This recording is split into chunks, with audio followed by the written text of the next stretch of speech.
Is the proximity sensor not working on your iPhone when you hold your iPhone to your ear? If you're experiencing issues with the proximity sensor on your iPhone, such as the screen not turning off during a call or accidental screen touches during a call, then try out only these advanced guidelines.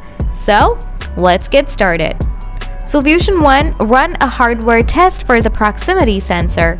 Open the App Store, tap Search Type, Hardware Test, install Check My Device.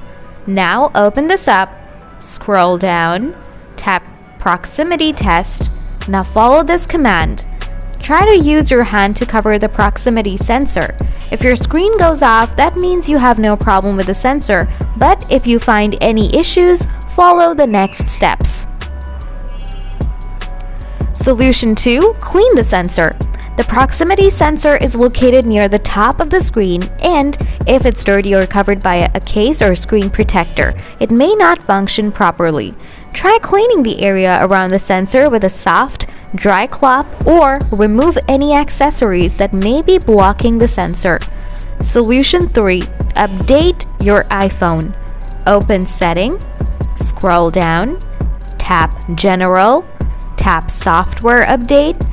Now, if there is an update, then update it. But if there is no new update, go back.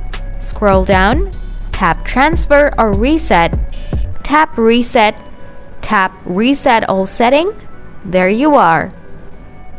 If you're still having trouble with the proximity sensor on your iPhone, you may need to contact Apple support for further assistance or have the device checked by a technician. Thanks for watching.